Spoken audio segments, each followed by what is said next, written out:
Bonjour à tous. Moi, je m'appelle Sam Moussa Chibangu.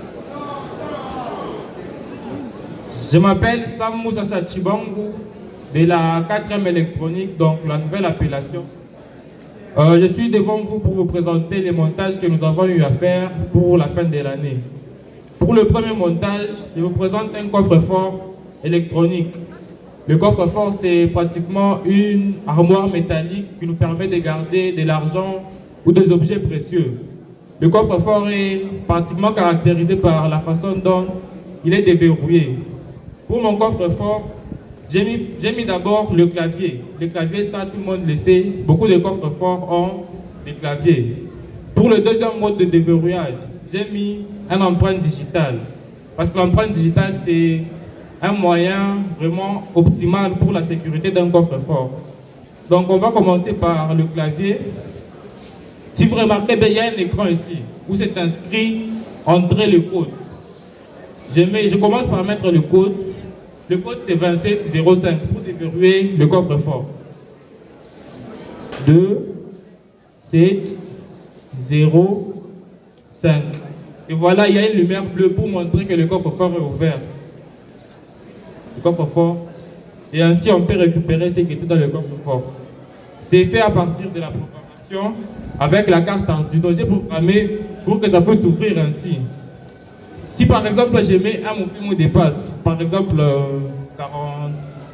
40, 0, 0, nous avons une lumière rouge pour montrer que le coffre-fort n'est pas ouvert. Et là, il ne s'ouvre pas. Pour le deuxième mode, il y a l'empreinte digitale. L'empreinte digitale, c'est un module que j'ai programmé aussi à partir de l'ordinateur et la carte Arduino. Cette empreinte peut pratiquement enregistrer 127 empreintes différentes. J'ai enregistré cette empreinte ici. Commençons par les mauvaises empreintes d'abord. Je mets cette empreinte. Et voilà. Et sur l'écran, c'est écrit accès non autorisé. Et nous avons la lumière rouge. Le coffre-fort n'est pas ouvert. Si je mets les bonnes empreintes. Attendez.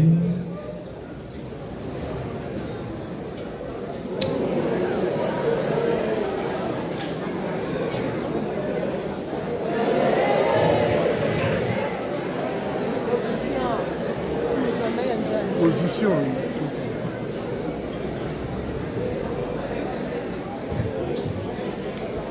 Et voilà, le coffre-fort est ouvert. En fait, les petits problèmes, c'est dû à la vitre qui est sur l'empreinte digitale. Parce qu'à force d'essayer avec les mauvaises empreintes, il y a des empreintes résiduelles qui restent sur la vitre. Mais à force d'essayer une ou deux fois, le coffre s'ouvre.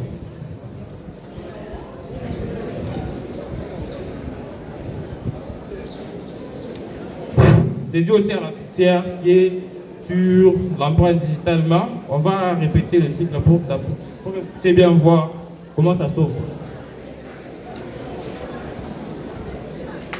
Et voilà, ça sent vert. On va encore essayer une autre fois pour ne pas avoir.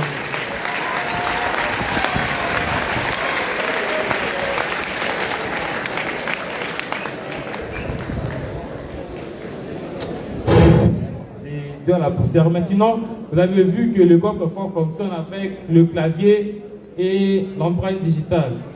Merci.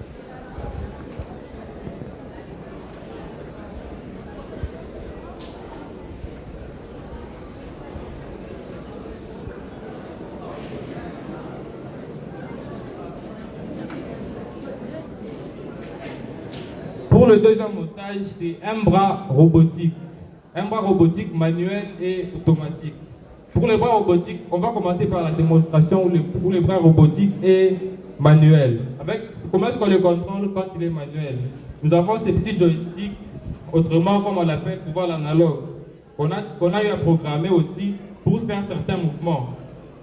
Vous voyez, quand j'incline le joystick, le bras bouge. Le bras bouge. Et ainsi, nous pouvons bouger les bras. Et quand nous appuyons sur le joystick,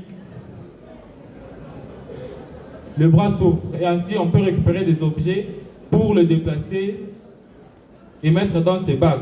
Le bac qui est juste ici, qui représente un bac en fait. Et pour le mode automatique, nous avons juste à bouger ce curseur qui est ici. Et ainsi, les bras vont commencer à bouger de lui-même.